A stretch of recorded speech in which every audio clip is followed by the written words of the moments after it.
Thanks for joining us. Officer James Smallwood with us, Nashville Fraternal Order of Police, the union for the police department here, and representing these officers. You have people that have texted and asked, all right, so how do you go about, becoming a recruit? I was reading here where, only a fraction of the recruits who go out even make the training stage at the police academy. They get started and maybe then they wash out or they decide it's not for them. If someone's watching and wants to be a police officer in Metro, what do they do? Yeah, I think you talk about whether or not they decide it's not for them or they wash out. I think a majority of our candidates come on and they get into the process in the system, and people start to give them a, hey, here's what you can expect in the police department. And they go, I don't know if that's for me. What can you expect? Well, first of all, it's a dangerous job. It's a dangerous job. You don't make a ton of money. Sometimes you take some heat. You get in a situation that's difficult. You don't even need me. No, well, but there's a lot of other positives too. Yeah. I hope you hit them with the positives. Yeah. No, there could probably no more satisfying job than this in the way you help people when things go well. It's a wonderful, I think, feeling as a law enforcement officer of truly making a difference. I can't think of any job that does quite at that level. Every single person that takes this job goes through the process. They do it for the same reason, and it sounds cliche, but it's because we want to make the world a better place. It's because we want to make a difference in our community. We want to help people. Okay, but beyond that too, you're not doing it to get rich. Okay? Absolutely you're not going to make not. a ton of money, but it's also, and yeah, I agree with what you said there. I'm not disagreeing with that. But truly, at its visceral level for a lot of people, do you like an adrenaline rush? Do you like an active job? Do you like to be out in the middle of things when they're happening? That's, if you're coming to me and say, well, you like to make a difference, well, who doesn't want to make a difference? If you're trying to recruit me, what I just said is what would snag me. Do you like to be in the middle of it? Do you like the adrenaline rush? And I'm not talking about going around shooting people. I'm talking about being out there, active, things are happening, it's breaking, and it's exciting. Yeah. I mean, I'm out there and I see it. It's serious, it's dangerous at times, but to me, the rush it's exciting, and you get to be in the middle of it, the moments when things are really happening and make a difference. Yeah, and at the end of the day, that's what it boils down to. You're making a difference in your community. Right, so. Or that's what most will say. But then when you say day in and day out, we all want to make a difference, but it's really tangibly, what are you doing hands-on? Is it something you enjoy? Sure. Yep, and you're absolutely right. Officers take this job because they enjoy being engaged in their community. They enjoy doing something that they know will make a difference, that will help somebody long term, that will promote safety, that will help people come out of their houses and go, I feel comfortable in my neighborhood. And that officers have a servant heart, and this fulfills their need for that. So. Okay, so in terms of police officers doing the job in the field, how do you feel at this point, from the FOP's view, the body cameras have worked? Initially when body cameras came out, the FOP was one of the first on the line to say, we think this is a great thing. Our only concern was that we wanted to make sure we had the best technology, and that the monetary impact from purchasing these body cameras didn't impact our members. Because our members are doing a hard job every day, and we want to make sure that we're not saying, well, we can't afford to pay your salaries or your overtime. They were expensive. I wondered, is that money that could have, had they not spent it on cameras, gone to pay more officers? Or hire more officers. Because, you've heard Chief Drake on several occasions say how many more officers we need. Somewhere around, I think he says 500 officers. We need 500 more officers in the city. Could we have hired 500 more officers? So I think the body cameras are a great tool, and we've said from day one they're going to show our police officers doing a professional job that we expect them to do day in and day out. And when our officers make mistakes, they're going to show that too, and it's going to give us the tool to hold them accountable. As far as law enforcement and the cameras, we see, and I think in most cases it justifies the action by the officers and what I've seen. Provided, and I know there was some in the news recently, the question of, is there editing to the footage and how does it go? And you want to be as transparent. Editing all of a sudden will take away any credibility. So you got to run it as is. Yeah, so, I don't mind talking about that topic. Yeah. As a matter of fact, I'd like to hit on it. And I think there have been folks who have taken this as the ability to further a wedge between the community and the police department that works for that community. And it's reckless, it's irresponsible for any leader in the city, for any board, for any government entity to say that we were editing footage. It is evident and clear that there were new employees in the police department who thought they were doing the right thing, and when it was discovered by the police department, they said, don't do that. What were they doing? They literally, for half of a second or a second, were pushing the mute button when there was language that was inappropriate, whether it was from the citizen or the officer. And I think that's been reported, and I agree with you. I agree Yeah. with you. It's putting a wedge, because I scrutinized those videos when they Absolutely. first started coming out, and I think they're slickly put together, and so it raises the question, and so it's good. They've addressed it, and that should be it. So yeah, there's no editing being done. There is absolutely no editing being done. All that has ever been done is the muting of audio for a half a second or a second or more, and it's limited to removing language that was not appropriate, whether it be from the citizen or the officer.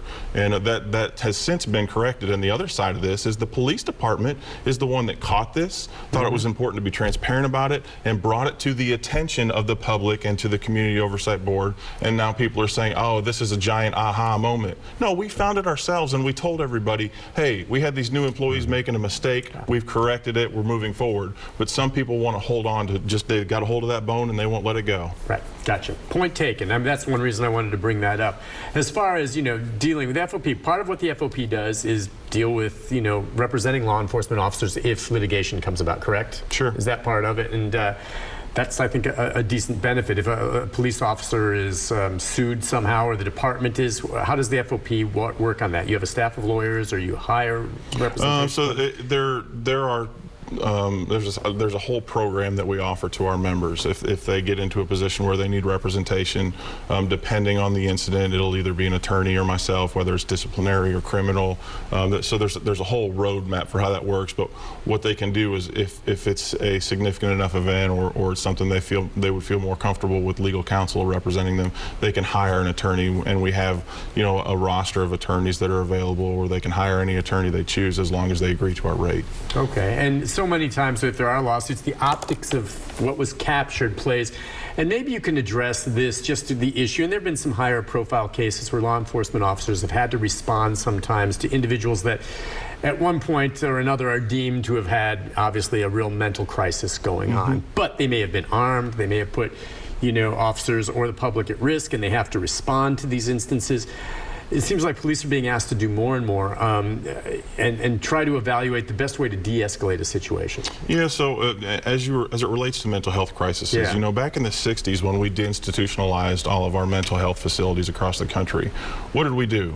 We dumped all these people back into the communities, and then we dumped that problem into the laps of police officers. There was not a solution when we deinstitutionalized, and now police officers are suddenly responsible for not only enforcing the law, but mitigating mental health problems. So yeah, it's a big issue, and we're not, while we get some training on mental health crises, we are not mental health professionals, and I'm glad to see that the police department has instituted this mental health aspect into response. Where you might be able to call someone to assist, right? Well, we have co-response models now, where a mental health professional may be available to respond with an officer.